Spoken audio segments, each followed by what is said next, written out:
Welcome to my channel. ఈరోజు అమ్మ వంటల రుచిలో చాలా తక్కువ టైంలో చాలా టేస్టీగా చాలా ఈజీగా తయారు చేసుకుని పనీర్ పరోటా ఇంట్లోనే ఎలా తయారు చేసుకోవాలో ఇప్పుడు చూద్దాం. ముందుగా ఒక పళ్ళెంలో మెజరింగ్ కప్పుతో 2 కప్పులు గోధుమ పిండిని వేసుకొని 1/2 టీ స్పూన్ ఉప్పు, 2 టీ స్పూన్లు నూనె వేసుకొని ఒకసారి అంతా బాగా కలుపుకోండి. తర్వాత 1/4 కప్పు వరకు వాటర్ని తీసుకొని కొద్దిగా వేసుకుంటూ కొంచెం గట్టి చపాతీ ముద్దలా కలుపుకోవాలి. ఇలా కలుపుకొని 15 నిమిషాల పాటు మూత పెట్టుకొని పక్కన పెట్టుకోండి. తర్వాత ఇక్కడ నేను 200 గ్రాములు పనీర్ తీసుకున్నాను. పనీర్ను తురుముకోవాలి. ఇలా తురుముకున్న తర్వాత ఇందులో సన్నగా తరిగి పెట్టుకున్న ఉల్లిపాయ ముక్కలు 1/4 కప్పు, కొత్తిమీర 1/4 కప్పు, పచ్చిమిర్చి 2 వేసుకొని తర్వాత 1/2 టీ స్పూన్ పసుపు, 1 టీ స్పూన్ కారం, 1 టీ స్పూన్ ధనియాలు జీలకర్ర పొడి వేసి ఒకసారి అంతా బాగా కలుపుకున్న తర్వాత ఇందులో తగినంత ఉప్పును కూడా వేసుకొని మరలా ఒకసారి అంతా బాగా కలుపుకొని పెట్టుకున్నట్లయితే స్టఫింగ్ రెడీ అయ్యింది.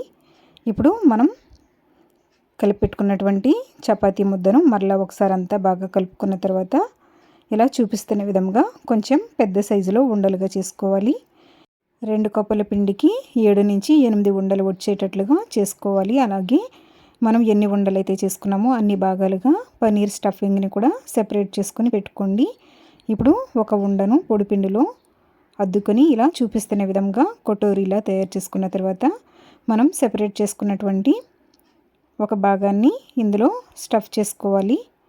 ఇలా చేయడం వల్ల అన్నింటిలో కూడా సమానంగా స్టఫింగ్ అనేది వస్తుంది. తర్వాత అంచులను ఇలా దగ్గరగా చేసుకుంటూ ఇలా అంతా కూడా క్లోజ్ చేసుకున్న తర్వాత మరలా పొడి పిండిలో దీనిని అద్దుకొని చూపిస్తున్న విధంగా కొంచెం దలసరిగా చపాతీలా ఒత్తుకోవాలి.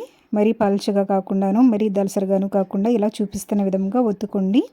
ఇప్పుడు పెనం కొద్దిగా వేడైన తర్వాత ఈ పరోటాను వేసుకొని ఒక సైడ్ కాలిన తర్వాత రెండవ సైడ్కి తిప్పుకొని నెయ్యితో కానీ లేదా బటర్తో కానీ ఇలా కాల్చుకోవాలి. టేస్ట్ బాగుంటుంది. ఇలా 2 వైపులా కూడా నెయ్యి రాసుకుని 2 వైపులా కూడా బాగా కలర్ చేంజ్ అయ్యేంత వరకు కాల్చుకోవాలి. ఇలా కాల్చుకున్న తర్వాత ఒక ప్లేట్లోకి తీసుకుందాం.